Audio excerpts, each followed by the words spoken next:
नमो तस्स भगवतो अरहतो सम्मा संबुद्धस्स। नमो तस्स भगवतो अरहतो सम्मा संबुद्धस्स। नमो तस्स भगवतो अरहतो सम्मा संबुद्धस्स।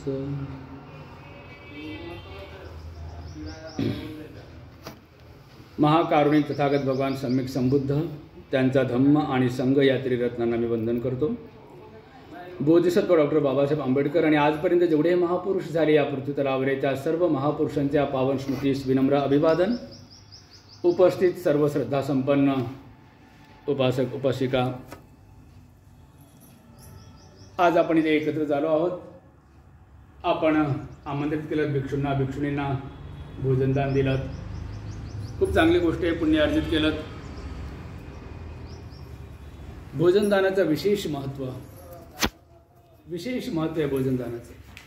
आणि संघदानाचं तर खूप मोठं पुण्य सांगितले बुद्धांनी, खूप मोठं पुण्य। भोजनदानाचे एक विशेष महत्त्व काय आहे? भोजन पाकर तृप्त होय। समोरचा एक ते बस, इतर काही वस्तू आपण इतर काही देऊ लागला तर समोरचा बस पुरे झाला असं नाही म्हणा। इतर काही पण आपण देतो, काही पण देतो, बस पुरे असं नाही म्हणणार। पण भोजन आणि पाणी बस इतर कोण्या वस्तूला नाही म्हणत। हे भोजनचा विशेष आहे की समोरचा व्यक्ती तासानंतर ते भोजन पचेल, दुसऱ्या दिवशी पुन्हा भूक लागेल, तो भाग वेगळा, पण या क्षणी तो भोजन पाकर तृप्त होय, पाणी तृप्त होतो। तर हे जे भोजनदान देतोय आपण, हे फक्त भोजनदान नाहीये, भोजनदानासोबत अनेक गोष्टींचं दान आहे। काय दान ते नीट समजून घ्या। एक तर भोजनदान तर आहे, त्या प्रत्यक्ष आहे, भोजनदान दिलं भिक्खू संघाला, भिक्षूंना, भिक्षुणींना किंवा इतर कोणालाही दिलं, सामान्य मनुष्यांना जे धम्माच्या मार्गावर नाही आले अशा मनुष्यांना दिलं तरी, पशुपक्षींना जरी दिलं तरी भोजनदान तर आहेच आहे। भोजन दिलं तर भोजन तर दिलोच आपण। आयुदान आहे, वर्णदान, सुखदान, बळदान। आयु वन्नो सुखं बलम। तर भिक्षूंना भोजन दिलं किंवा कोणाला दिलं, आयुष्यदान आहे। भोजनामुळे आयुष्य मिळतं। समजा कोणी असो, मी असो का कोणी असो, तुम्ही किंवा कोणी पण, समजा भोजन नाही भेटलं आपल्याला, काय होणार आहे? किती दिवस जगणार आपण? समजा भोजन बंद झालं, भोजन नाही भेटलं आपल्याला, 8 दिवस, 15 दिवस, महिना, 2 महिने, शरीर यात्रा संपली, मृत्यू। हे जे जिवंत आहोत आपण, चालू आहे जीवनचर्या आपली चालू आहे, ते भोजनामुळे चालू आहे। म्हणजे भोजनामुळे आयुष्य भेटले आपल्याला, आयुष्य। नंबर 2 वर्णदान आहे, भोजनामुळे वर्ण खोलतो, नसतं शरीर निस्तेज होतं। तिसरं सुखदान आहे, भोजन म्हणा तर लोक सुखी होतात। समजा तुमचे मुलं मुली किंवा तुमचे मिस्टर ऑफिसला गेले, व्यापाराला गेले, बाहेर कुठे गेले, आणि तुम्ही आज सांगा तुमच्या घरच्या सर्वांना, महिला वर्ग, तुमच्या मुला मुलींना, मिस्टरांना सांगा उद्या मला सुट्टी। तुम्हाला नेहमी सुट्टी भेटते ना अधूनमधून, आम्हाला सुट्टी नको का? उद्या माझी सुट्टी, उद्या मी काहीच नाही करणार। आणि दुसऱ्या दिवशी सकाळी तुमचे मिस्टर, तुमचे मुलं सकाळीच्या वेळेस, रोजच्या वेळेस भोजन तुम्ही सांगा त्यांना, आज सांगितलं ना मी काल सुट्टी म्हणून, आज मी काही करणार नाही, काय होणार आहे? गुस्सा करतील ना? ठीक आहे, कसरी गुस्सा गेले आपापल्या ऑफिसला गेले, शाळेला गेले, सायंकाळी आले, पुन्हा मुलं मुली आले, मिस्टर आले, भोजन तुम्ही म्हणे तुम्ही सांगितलं होतं ना आज माझी सुट्टी म्हणून, गडबड करतील ना? आणि भोजन भेटलं तर सुखी होतील। तर भोजनामुळे सुख भेटतं आणि बळ भेटतं। भोजन नाही भेटलं तर शरीर दुर्बल होतं, आणि भोजन भेटलं तर शरीर सबल होतं। तर आयु, वर्ण, सुख आणि बळाचं दान आहे भोजनदान। हे भोजनदान तर आहेच आहे, सोबत आयुष्यदान, वर्णदान, सुखदान आणि बळदान आहे। म्हणजे 5 गोष्टी देतोय आपण, आयु, वर्ण, सुख आणि बळ। हे तर 5 आहेच आहे, पण धम्माच्या मार्गावर चालणाऱ्या कोणाला आपण भोजन दिलं, जसं भिक्षू भिक्षुणी आहोत, किंवा जिथे धम्म शिकवलं जातं विहारात किंवा विपश्यना केंद्राला, जिथे धम्म शिकवलं जातं तिथे जर काही जर धम्माच्या क्षेत्रात जे काही आपण दान देतो ते धम्मदान आहे। सब्बदानं धम्मदानं जिनाती, धम्मदानं सब्बदानं जिनाती। सर्वश्रेष्ठ दान आहे धम्माचं दान म्हणाले बुद्ध। तर भोजन देतो धम्माच्या मार्गावर चालणाऱ्या लोकांना, म्हणजे भिक्षू भिक्षूंना दिलं तर हे धम्माचं सुद्धा दान आहे। समजा कोणीही भिक्षू भिक्षुणी, समजा पृथ्वीतलावरचा सर्वात मोठा विद्वान व्यक्ती जो कोणी असेल, सिद्धार्थ गौतमचंच उदाहरण घेऊया. बुद्धत्व प्राप्त होण्याच्या अगोदर 6 वर्ष कठोर तपस्या केली. शरीर हाडाचा सापळा झाला. हाडाचा सापळा झाला. शरीर पाहिला असतं तुम्ही कुठेतरी फोटो. पण बुद्धत्व नाही प्राप्त झालं. पण जेव्हा आहार ग्रहण करायला सुरुवात केला तेव्हा शरीर स्वस्थ झालं आणि मग योग्य प्रकारे साधना करून बुद्धत्व प्राप्त केलं. आहाराशिवाय ज्या व्यक्तीची सम्यक संबुद्धी प्राप्त करायची क्षमता आहे ती व्यक्तीसुद्धा आहाराशिवाय योग्य साधना नाही करू शकली. तर आपण कोण आहोत? तर आहाराशिवाय योग्य साधना होत नाही. तर धम्माचं एक्स्ट्रा जे काही दान दिलं, धम्माच्या मार्गावर चालणाऱ्या लोकांना जर भोजन दान दिलं, भिक्षू भिक्षूंना किंवा साधना करणाऱ्या शिबिरामध्ये विपेना शिबिरात कुठे, तर भिक्षू भिक्षूंना जे दान दिलं ते धम्मदान सुद्धा आहे. सर्वश्रेष्ठ दान धम्मदान. तर हे धम्मदान आहे. धम्माच्या क्षेत्रात जे काही दान देतात, विहारामध्ये कोणी दरी दान दिलं, विहाराच्या बांधकामासाठी कोणी पैसे दान दिलं, पंखा दिलं, मूर्ती दिलं, विहारामध्ये जे काही ज्या ठिकाणी धम्म शिकवलं जातं तिथे जे काही दान देतो ते धम्मदान आहे. जे काही दान देतो विपश्यना केंद्राला किंवा भिक्षू भिक्षूंना जे वस्तू देतात, जे काही देतात, धम्माच्या क्षेत्रात जे काही आपण दान देतो ते धम्मदान आहे. पैसे दिले तर फक्त पैसे नाही, धम्मदान आहे. चिवर दिलं धम्मदान आहे, ते सुद्धा भोजन दिलं धम्मदान आहे. धम्माच्या क्षेत्रात जे काही आपण दान देतो ते धम्मदान आहे. आयु वर्ण सुखाने बळत आहेच आहे, भोजन दान तर आहेच आहे. या दानात कोण कोण सहभागी आहे? हे जे भोजन दान दिलं तुम्ही कोण कोण सहभागी आहे? तुम्ही म्हणता येईल की ज्यांनी धान्य आणलं, किराणा सामान आणलं, स्वयंपाक केलं, वाढलं, हे तर आहेतच आहेत. पण इतर अनेक लोक सहभागी आहेत. अगदी जे तुम्ही आता बंदितींना भोजन वाढलं भिक्षूंना भिक्षुणींना, ते धान्य शेतात पिकलं ते मस्त दुकानात आलं ना. शेतकऱ्यापासून दुकानदारापासून ज्यांनी खरेदी केलं, ज्याच्या पैशानं खरेदी केलं, ज्यांनी ते दळलं पीठ वगैरे स्वयंपाक केलं, वाढलं, सगळं सगळे ते धान्य, डाळ, तांदूळ, तिखट, मीठ, तेल स्वयंपाक करताना ज्या डब्यातून तुम्ही घेतलं ना तिखट, तेल, मीठ, ते डब्बे तुम्हाला कोणी गिफ्ट दिलं का तुम्ही खरेदी केलं, ते डब्बे ज्यांनी घेतले ते त्या ह्याच्यात सहभागी आहेत. कारण त्या डब्यातूनच पीठ घेतलं, त्या डब्यातून तेल घेतलं, तिखट घेतलं, मीठ घेतलं, हळद घेतलं. स्वयंपाक करताना जी भांडी तुम्ही वापरलात, गंज वापरलात, कुकर वापरलात, पोळपाट लाटणं वापरलात, गॅस शिगडी वापरलात, हे सगळे वस्तू ज्यांनी खरेदी केली किंवा ज्यांनी दान दिले ते पण सहभागी आहेत. या घरामध्ये भोजन देतात ना, हे घर बनवण्यामध्ये जे जे लोक सहभागी आहेत, ज्यांनी बनवलं ते पण या भोजन सहभागी आहेत. या सोफ्यावर बसवलं ना, हे टेबल वगैरे वापरलं ना, हे ज्यांनी दान दिलं ते पण सहभागी आहेत. वाढताना जे पाणी, अन्न शिजवण्यासाठी पाणी लागतं, ज्या गुंडातलं, ज्या घागरीतलं पाणी घेतलं तुम्ही, ते घागर, ते गुंड, ते भांडं, गडवा, लोटा, ग्लास, ते ज्यांनी दिलं ते पण सहभागी आहेत. वाढताना जे चम्मच वगैरे वापरलं ते पण सहभागी आहेत. जे ताट वाटी वापरलं ते सगळे सहभागी आहेत. स्वयंपाक करत असताना, स्वयंपाकाची पूर्वतयारी करत असताना, स्वयंपाक करत असताना, बंदितींना आमंत्रित करीत असताना जे कपडे तुम्ही परिधान केले, ते कपडे ज्यांनी गिफ्ट दिले किंवा ज्यांनी खरेदी केलं ते पण सहभागी आहेत. स्वयंपाक करताना जे कपडे परिधान केले, वाढत असताना जे कपडे परिधान केले, जे परिधान केलेले आहेत तुम्ही, इथं जे आहेत जे दरी वगैरे अंथरलं, हे सगळे त्यात सहभागी आहेत. आम्ही जे चिवर परिधान केलं, हे चिवर ज्यांनी दान दिलं ना ते सुद्धा या भोजन सहभागी आहेत. हे भिक्षापात्र ज्यांनी आम्हाला दान दिलं, हे भिक्षापात्र ज्यांनी दान दिलं ना ते सुद्धा या भोजन सहभागी आहेत. हे सगळं तुम्हाला कळालं आहे ना. हेच नाही, चिवर घेतल्यापासून आजपर्यंत ज्या ज्या लोकांनी मला भोजनदान दिलं ना ते पण याच्यात सहभागी आहेत. कारण त्या लोकांनी चिवर घेऊन मला 16 वर्ष होत आहेत, काय 4-5 महिने कमी आहेत 16 वर्ष पूर्ण व्हायला. या 16 वर्षात ज्या ज्या लोकांनी भोजनदान दिलं, मला पाणीदान दिलं, ते पण आजच्या भोजन सहभागी आहेत. त्यांनी आजपर्यंत मला भोजन देऊन जिवंत ठेवलं आहे मागच्या 16 वर्षात. म्हणून आज मी तुमच्या घरी येऊ शकलो, म्हणून आम्ही सगळे तुमच्या घरी येऊ शकलो. त्या लोकांनी भोजनदान देऊन आम्हाला जिवंत ठेवले आजपर्यंत, म्हणून आम्ही तुमच्याकडे येऊ शकलो. त्यांच्यामुळे ते सुद्धा सहभागी आहेत. असं खूप काही सगळेजण सहभागी, शेतकऱ्यापासून आत्तापर्यंत ज्यांनी आमंत्रण दिलं, त्याने आणलं, वाढलं, हे सगळे सहभागी आहेत त्याच्यात. सर्वात जास्त पुण्य कोणाला? ते म्हणाले की ज्यांनी आमंत्रित केलं त्यांना किंवा ज्यांच्या घरात वाढलं त्यांना. तसं नाही, श्रद्धा. काल जसं सांगितलं, काल तुमच्या परवादी मार होतो मी, जितकी जास्त श्रद्धा तितकं जास्त पुण्य. समजा इथं भिक्षापात्र घेऊन बसलो आणि इथं भाताचं गंज ठेवलेलं, सगळेजण येऊन त्यातलं एक घास, एक चम्मच, एक चमच वाढत आहेत. सर्वांना समान पुण्य नाही. तुम्ही 10 जण बसा, 10 जण एक घास, आता 10पेक्षा कमी आहेत, जे काही उदाहरण वाढतात. सर्वांना समान पुण्य नाही. जितकी जास्त श्रद्धा तितकं जास्त पुण्य, जितकी कमी श्रद्धा तितकं कमी पुण्य. 10 जणांनी जरी इथं पात्र आहे, एक घास वाढलं. पहिली गोष्ट, श्रद्धा ज्या व्यक्ती जास्त आहे त्या व्यक्तीला जास्त पुण्य, कमी श्रद्धा तर कमी पुण्य. नंबर 2, धम्मात प्रगती. ज्या व्यक्तीची जास्त प्रगती झालेली आहे धम्मात त्याला जास्त पुण्य, ज्याची कमी प्रगती त्याला कमी पुण्य. नंबर 3, भिक्षूंना आमंत्रित केलं, वाढत असताना चित्ताची अवस्था काय, चित्ताची प्रसन्नता किती.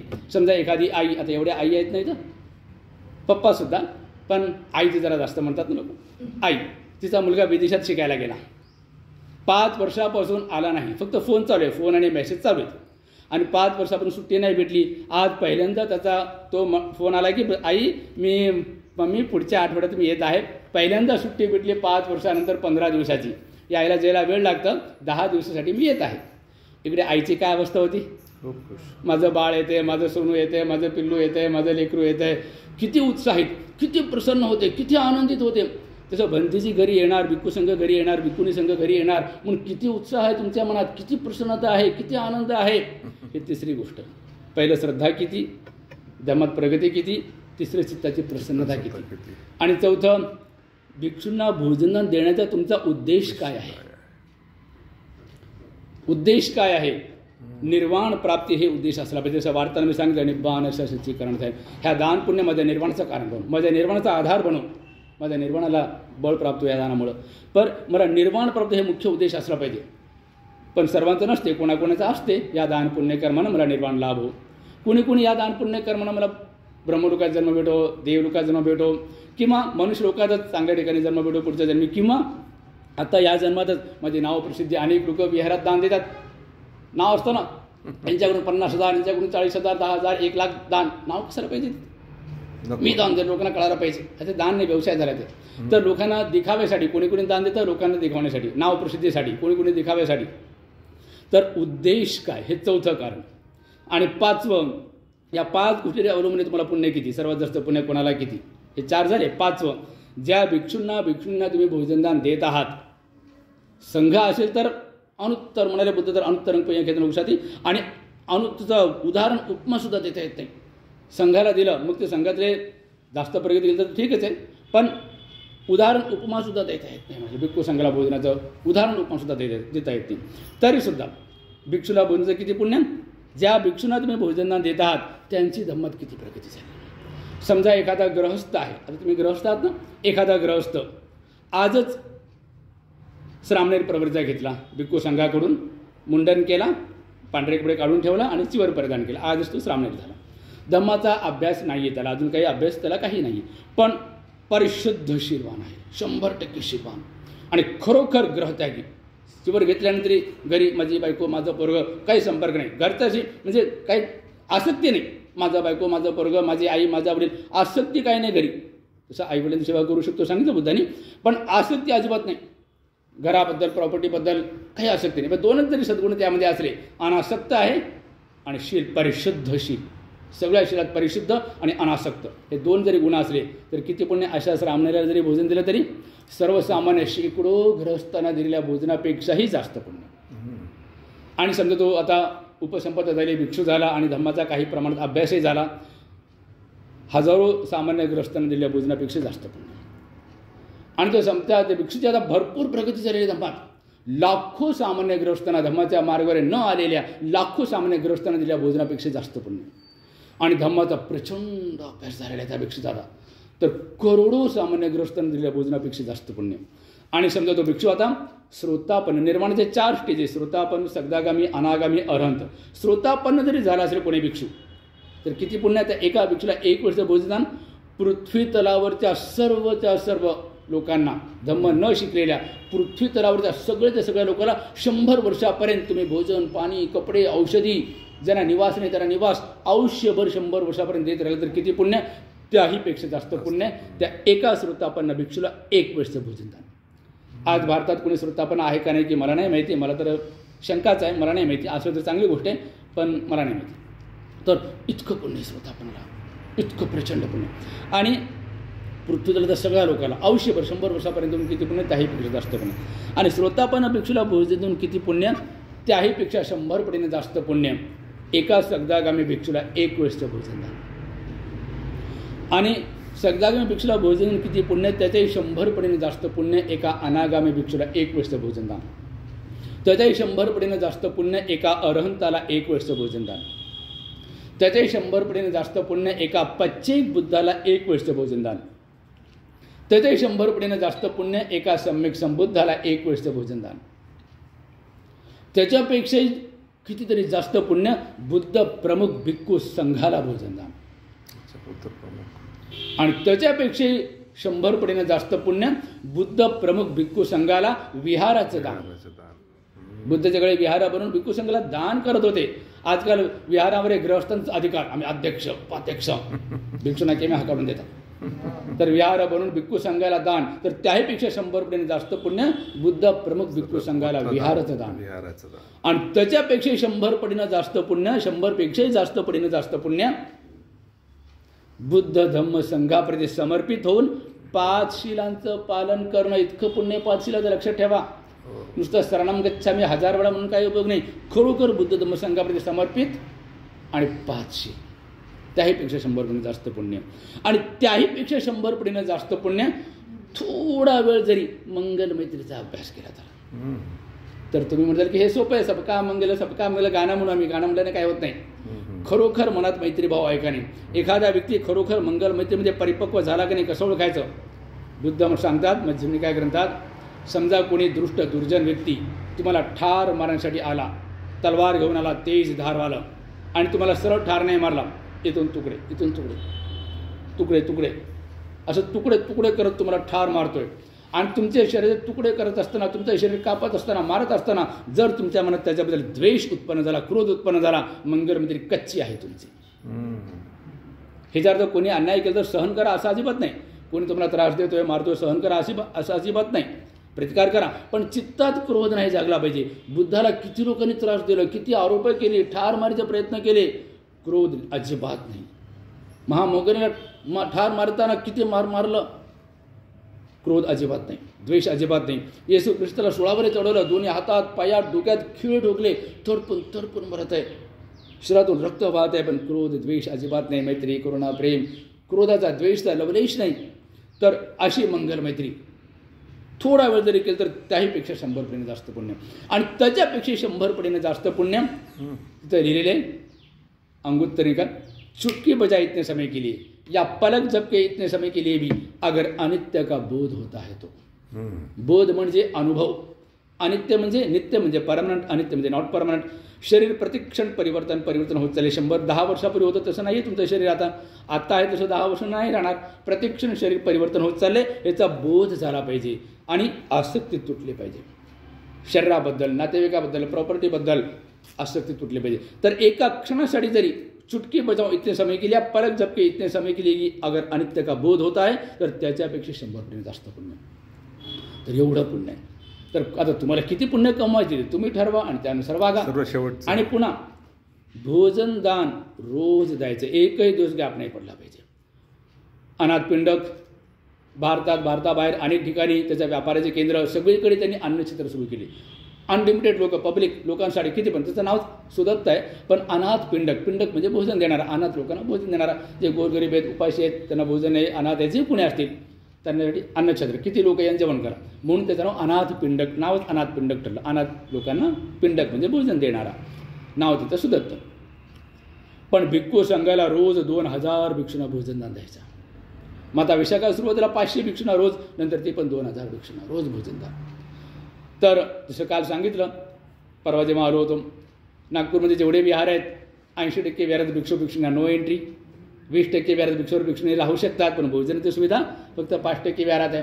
तर तरीसुद्धा आजसुद्धा काही लोक आहेत नागपूरमध्ये सुद्धा आहेत, रोज भिक्षूंना भोजन देतात. रोज कसं देतात, एक संस्था बनवली त्यांनी, ग्रुप बनवलं, आणि ज्या भिक्षूंची भोजनाची सुविधा नाही, म्हातारी आजारी, त्यांना टिफिन पुरवतात.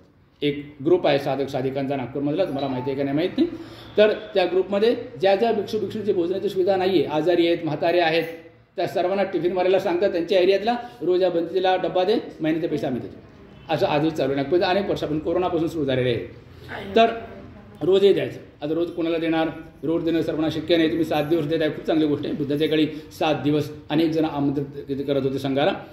तर जसं परवा सांगितलं, भांडी घसलं खरकटपणे नालीत टाकू शकता, हे पुण्य.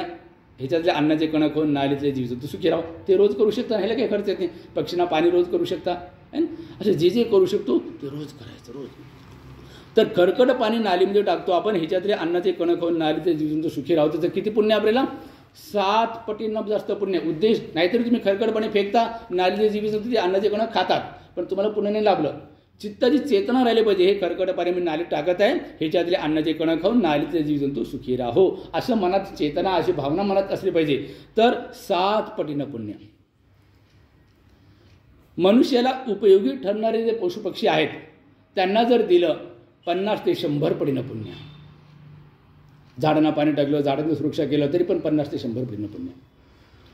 दुष्ट, दुराचारी, बदमाश मनुष्याला दिलं तर 1000 पटीनं पुण्य. पण त्याला पैसे नाही द्यायचे. समजा एखादा दारू पितो, त्याला पैसे दिले तर दारूला प्रोत्साहन दिल्यासारखं होईल, तो दारू पितो.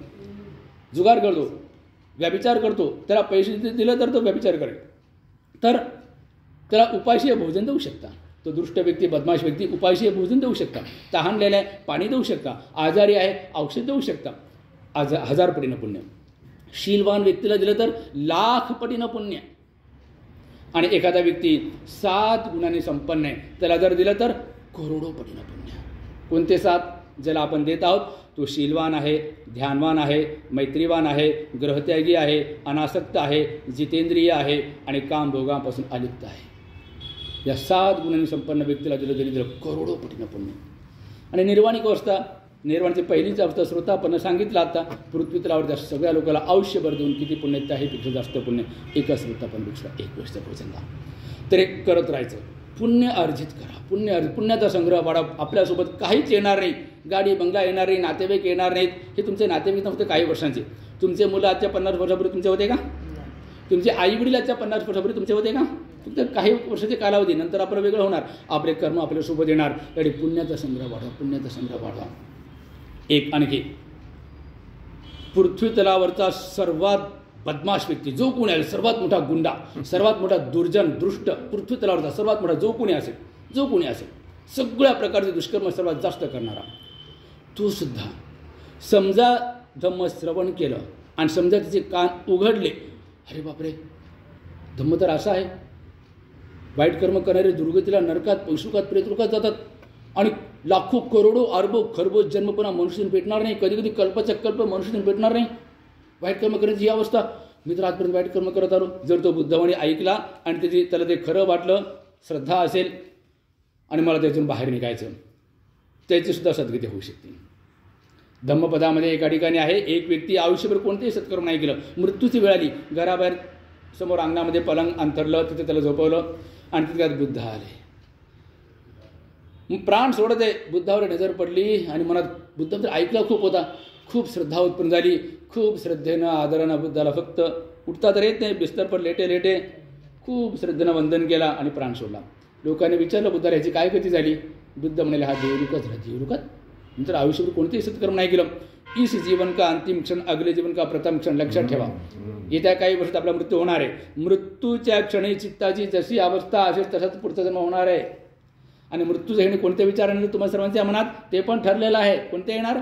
आयुष्यभर जे आपण अनेक प्रकारचे कर्म केले, ह्या जन्मात आणि मागच्या असंख्य जन्मात, चांगली कर्म, वाईट कर्म, सर्वात बलवान कर्मसंस्कार कोणता आहे, म्हणजे तुमच्या मनावर सर्वात जास्त प्रभाव कोणत्या कर्माचा आहे, तेच वर येणार आणि तसंच पुढचा जन्म होणार. पण जे धम्म शिकला, धम्मापेक्षा बलवान कोणताही कर्मसंस्कार नाही, धम्म म्हणजे अष्टांगिक मार्ग, तोच वर येणार.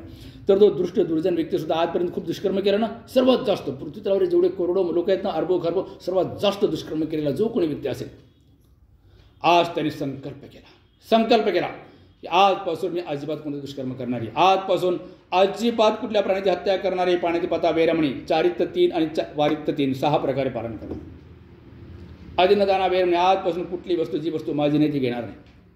आजपासून ब्रह्मचर्य पालन करेन किंवा पतीपर्यंत मर्यादित राहीन किंवा ब्रह्मचर्य पालन करेन.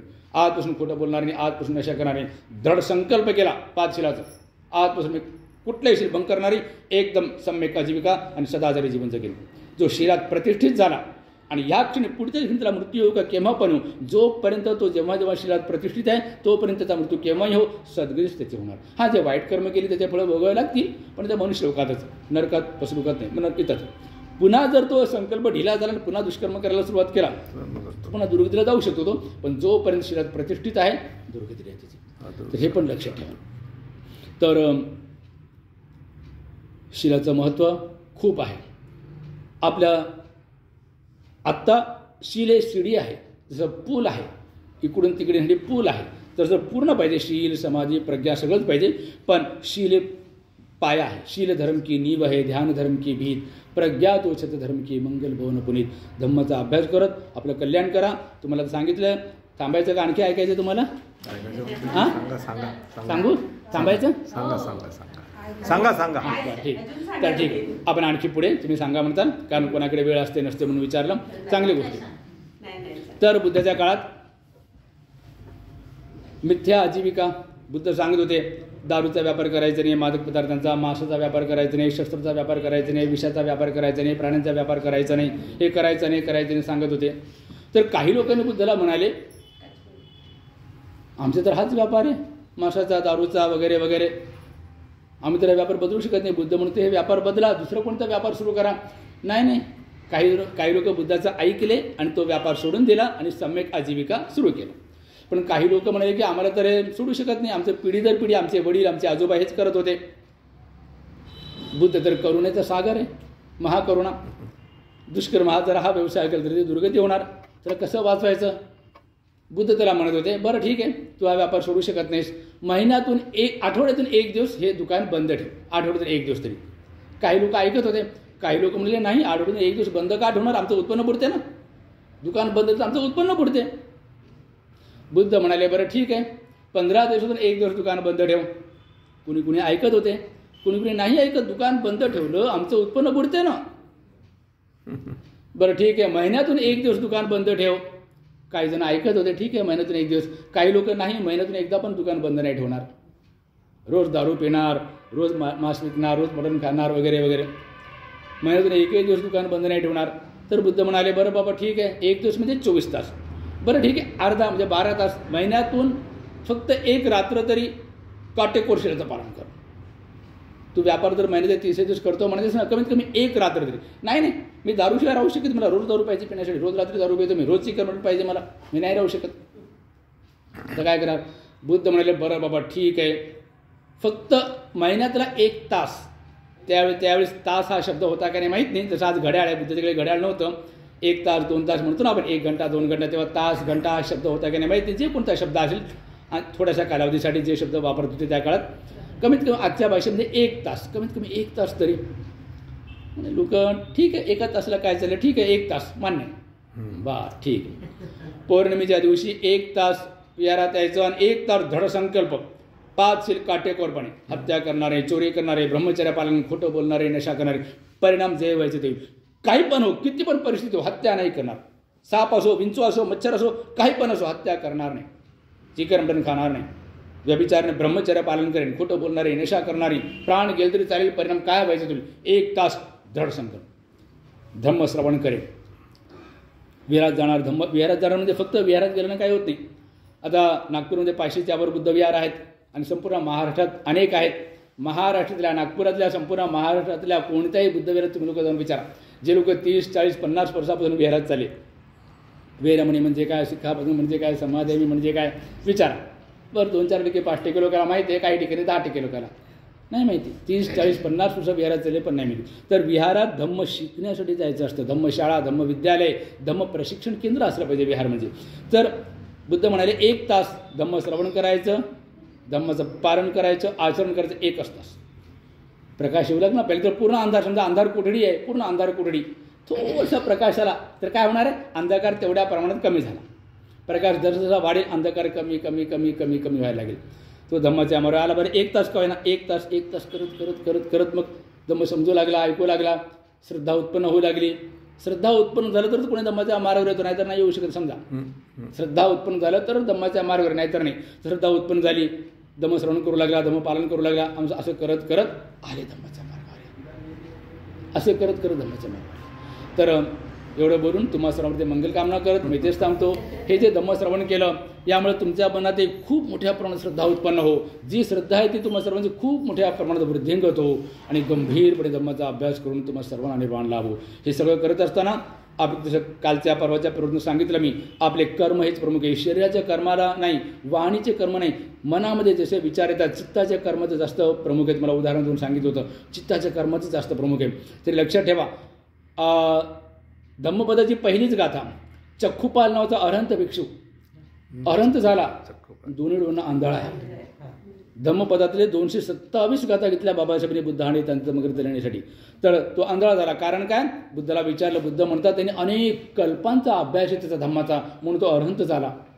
पण अनेक जन्मापूर्वी तो डोळ्याचा वैद्य होता. हे प्रकरण मोठे थोडक्यात सांगतो. एकाचं जाणून बुजून एखाद्या वेळेस अशा औषध टाकलं की तो आंधळा झाला. त्यामुळे अनेक जन्मात आंधळा, आज अरहंत झाला तरी आंधळा. महामोग्गलायन प्राण सोडायचा खूप मार खावा लागला त्याला. अरहंत आहे, रिद्धीमध्ये अग्र आहे. अनेक जन्मापूर्वी आपल्या आई वडिलांची मारून मारून हत्या केलं होतं. त्यामुळे अनेक जन्मात मार खाऊनच मेला. मनुष्य झाला तरीसुद्धा, पशुपक्षी झाला तरीसुद्धा, आणि आज अरहंत झाला तरी मार खाऊनच मेला. एवढं जर आहे, बुद्धाला सुद्धा बुद्धासमोर नालागिरी हाती आला ना भयानक रूपात, बुद्ध म्हणतात माझ्याच कर्माची फळं. अनेक जन्मापूर्वी ते पुस्तकात हिंदीमध्ये लिहिलेलं आहे, मी जे अभ्यास केला. मैं एक हाथीवान का बेटा था, किसी मुनिश्रेष्ठ बच्चे बुद्ध के पीछे हाथी दौड़ाकर उन्हें अपमानित किया था, इसलिए अनेक जन्मों में हाथी मेरे सामने आता रहा भयानक रूप में, और आज मैं सम्यक संबुद्ध होते मेरे सामने हाथी भयानक रूप में आया.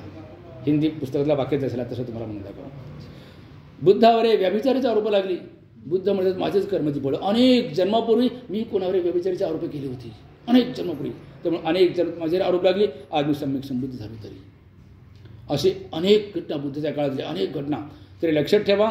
आणि छोट्यातलं छोटं अकुशल कर्म आपल्याकडून नाही झालं पाहिजे, लक्षात ठेवा. आणि कळत नकळत अकुशल कर्म झालं तरी लगेच इथून पुढे होणार नाही. आजपर्यंत झालं इथून पुढे होणार नाही, होणारच नाही याची काळजी घ्यायची. आणि झालं लगेच सजग व्हायचं. कोणासमोर आपण कबूल करायचं, आपल्या परिवारातले सदस्य किंवा जे आपले सिनियर आहेत की आज माझ्याकडून ही चूक झाली आणि इथून पुढे होणार नाही, कबूल करायचं. इथून पुढे होणार नाही, आता संकल्प करायचा. तर धम्मत प्रगती करा. आजपर्यंत आयुष्य गेलं, जे आयुष्य शिल्लक आहे किती आहे ते शिल्लक माहीत नाही. आता मी इथं बसलो, आजच्या दिवशी माझा शेवटचा असेल, पुढचा क्षण मृत्यूचा असेल. मृत्यू येण्याची धम्मात खूप पारंगतपणा आणि आपलं कल्याण करा. तुम्हा सर्वांचं खूप मंगल हो. धम्माबद्दल श्रद्धा देवसंदेश खूप वाढो. गंभीरपणे धम्माचा अभ्यास करून तुम्हा सर्वांना निर्वाण लाभ हो. भवतु सब्ब मंगलम, भवतु सब्ब मंगलम, भवतु सब्ब मंगलम. साधु साधु साधु.